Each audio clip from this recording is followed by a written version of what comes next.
बिस्मिल्लाहिर्रहमानिर्रहीम।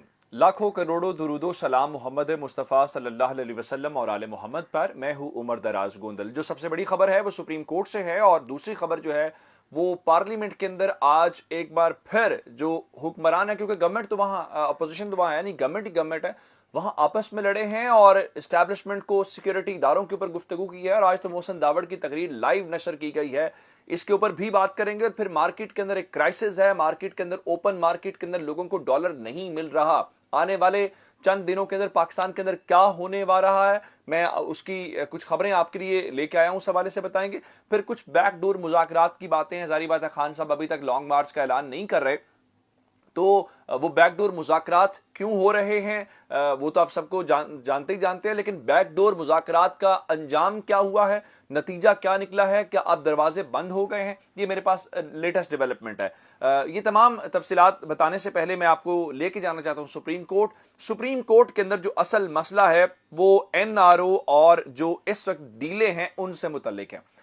नैब तरमीम है, नैब तरमीम के ऊपर आज भी केस की समाअत हुई और बड़े बुनियादी सवालात उठाए गए हैं। आज चूंकि कल कहा गया था कि नैब वाले रिकॉर्ड को महफूज नहीं कर रहे, ये मालूम नहीं है कि कौन से रेफरेंसेस आए हैं, कौन से वापस किए गए हैं, क्या अंजाम है।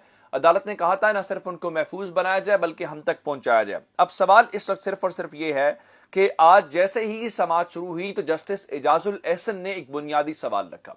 जस्टिस एजाजुल एहसन साहब ने पूछा कि कोई रह तो नहीं गया जिसे नैब के कानून से इस्तिस्ना न मिला हो, यानी उनके कहने का मतलब यह है कि जिसने इस लूट सेल में से फायदा ना उठाया। उन्होंने कहा कि तहसील काउंसिल के चेयरमैन और वाइस चेयरमैन के फैसले भी मुस्तस्ना हो गए हैं। यानी कहने का मतलब यह है कि कोई ऐसा शख्स जो किसी भी सतह पे पॉलिटिकल एलीट का मेंबर है, अब उसको कोई पूछ पकड़ नहीं सकता। लेकिन आज जो असल खेल बिगाड़ा है वो जस्टिस मंसूर अली शाह ने बिगाड़ा है। पाकिस्तान में कहा यह जाता है कि फौज कारोबार करती है, फौज इतना बजट लेती है, फौज वाले अलग बात करते हैं, बाकी लोग अलग इल्जाम लगाते हैं। लेकिन आज जस्टिस मंसूर अली शाह ने बड़ा वाज़े अंदाज में कहा और सवालात किए।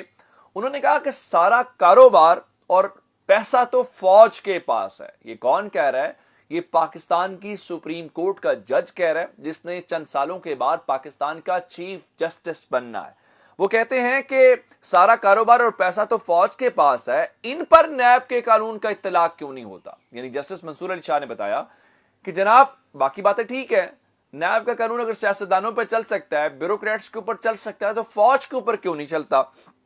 अगला सवाल ये उठाया कि क्या अफवाज एहतसाब से बालातर हैं, क्या उनकी अकाउंटेबिलिटी नहीं हो सकती। और उसके बाद उन्होंने फिर इमरान खान के हवाले से यह कहा कि इमरान खान ने फौज के एहतसाब का नुक्ता अपनी दरखास्त में शामिल क्यों नहीं किया। अगर बाकी के एहतसाब की आप बात करना चाहते हैं तो ये सवाल तो जायज है, और लेकिन उनको यह पता नहीं है कि पाकिस्तान में कोई नाम भी ले तो उसका क्या अंजाम होता है। आजम सवाती के ऊपर खत चीफ जस्टिस साहब के पास पहुंच चुका है, वो आज खुद नोटिस ले लें तो उनको आइडिया जो है वो हो जाएगा। लेकिन जाहिर बात है सुप्रीम कोर्ट का जज जो है वो कुछ भी कह सकता है, पूछ सकता है। अब इस सारे सिनेरियो के दौरान समझ के आ रही है कि जो हालिया NRO है, सुप्रीम कोर्ट उसके ऊपर सख्त फैसला करने जा रही है।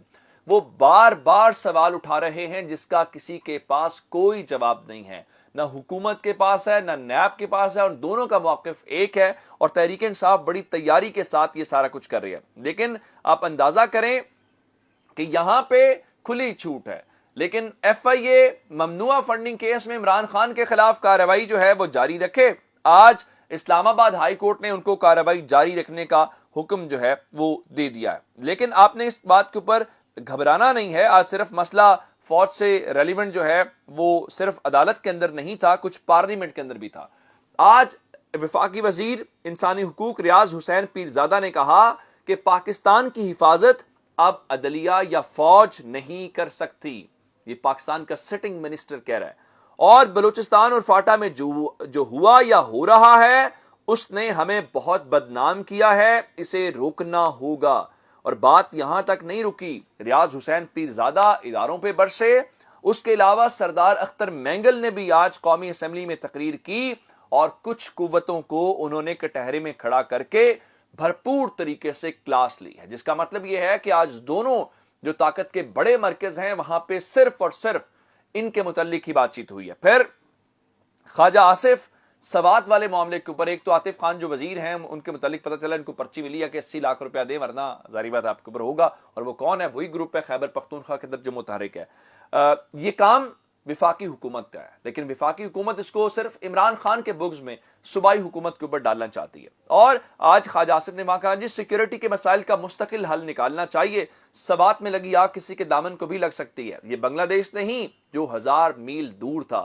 مسئلہ یہ ہے کہ سوات کی ذمہ داری کون لے گا، کون ریسپانسبل ہے، کون اس مسئلے کو حل کرے گا، کسی کو کوئی سمجھ نہیں آ رہی۔ اور سمجھ کیا خاک اس ملک کے اندر کسی کو آنی ہے؟ آپ اندازہ کریں کہ آج ایک اور خبر لے لیں، ملک میں معاشی سرگرمیوں میں سست روی کا سلسلہ جاری ہے۔ کل میں نے آپ کو بتایا تھا کہ جو امپورٹ مشینری کی ہے، یہ وہ امپورٹ نہیں ہے جو لگژری مشینری جس سے کارخانے چلتے ہیں، جس سے معیشت چلتی ہے، اس میں 52% کمی ہوئی ہے۔ اب خبر ایک اور سن لیں، رواں مالی سال کے دوران 2 ماہ میں بڑی صنعتوں کی پیداوار 0.4% کم ہو گئی ہے، اور جن میں کم ہوئی ہے ان میں ٹیکسٹائل ہے، ان میں فوڈ ہے، مشینری ہے، فارماسیوٹیکل کی پیداوار مزید گر گئی ہے، جہاں سے آپ ڈالرز کماتے تھے، آپ باہر بھیجتے تھے، لیکن آپ نے اس کے اوپر پریشان نہیں ہونا۔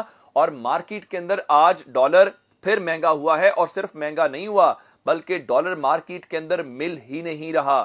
اور اس حوالے سے اس وقت جو ڈالر کا ریٹ ہے وہ بتایا گیا ہے کہ انٹر بینک کے اندر بھی مہنگا ہوا ہے، اوپن مارکیٹ کے اندر ڈالر ویسے مل ہی نہیں رہا اور بہت مہنگا جو ہے وہ مل رہا ہے، جس کا مطلب پاکستان تحریک انصاف اس کے اوپر فواد چوہدری صاحب نے ٹویٹ بھی کیا۔ انہوں نے کہا کہ وہ اسحاق ڈار کو لایا گیا تھا، تمام قوانین کو رون کر ایک مفرور اسحاق ڈار کو درآمد کر کے وزیر خزانہ لگایا گیا۔ دعویٰ تھا کہ بس اب ڈالر کی ایسی کی تیسی، پھر جعلی طور پہ ڈالر نیچے آیا، لیکن یہ ڈرامہ صرف چند دن کا رہا اور اب مسلسل روپے کی قدر کم ہو رہی ہے، ملک کی معیشت مسلسل تباہی کا شکار ہے، نیرو بانسری بجا رہا ہے، کسی کے پاس اس کا کوئی حل نہیں ہے۔ اور وہ مصروف کس چیز کے اندر ہیں؟ وہ مصروف ہیں کہ رانا ثناءاللہ نے بہادری کے اوپر آئی جی اسلام آباد کو تمغہ شجاعت دیا ہے۔ اب وہ تمغہ شجاعت کیا ہے؟ کیا انہوں نے بہادری دکھائی ہے کہ تحریک انصاف کے خلاف جو ڈنڈے کا استعمال کیا وہ ان کی بہادری ہے یا کوئی اور ہے؟ اس کا ہمیں کوئی علم نہیں ہے، لیکن رانا ثناءاللہ ایک نئی مشکل میں پھنس گئے ہیں، بڑے الزامات لگاتے ہیں، پریس کانفرنس کرتے ہیں ہر وقت شاہ زیب خانزادہ کے ساتھ بیٹھ کے۔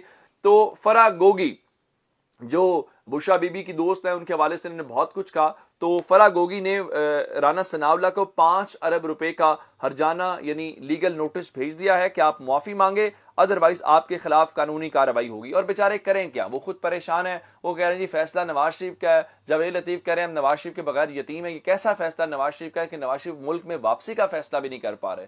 اور اب اگر یتیم ہو گئے تو اللہ تعالیٰ زندگی دے نواز شریف کو، ان کو واپس بلا لیں۔ اور ان کا حال یہ ہے کہ انہوں نے عمران خان کا مقابلہ کرنا ہے، نون لیگ کا، پھر کہتے ہیں کہ ہمیں بڑا اندازہ ہوا ہے کہ اب ہم نے سلیکشن کے بعد آگے بڑھنا ہے۔ نون لیگ پنجاب لاہور کے اندر گروپ بندی کا شکار ہے۔ اکتوبر کے اندر جو پرویز ملک صاحب تھے ان کا انتقال ہوا تھا، اللہ نے غریق رحمت کرے۔ پرویز ملک صاحب کے بعد نون لیگ لاہور کا صدر ابھی تک نہیں لگا سکی، اور مریم نواز کے اکتوبر میں جلسے شیڈیول تھے، مختلف ضلعوں میں جانا تھا، لیکن ظاہری بات ہے لندن جانا زیادہ ضروری ہے، وہ وہاں پہ چلی گئی ہیں۔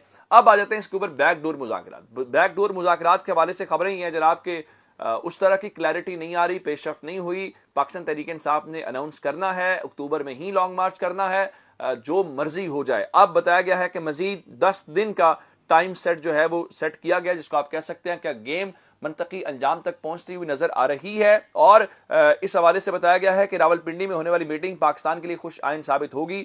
حکومت نے ملک کا سیاسی اور معاشی دیوالیہ نکال دیا ہے۔ ہمیں اسمبلی اس لیے لانا چاہتے ہیں کہ نواز شریف کی تاحیات نااہلی پر ڈیل ہو سکے۔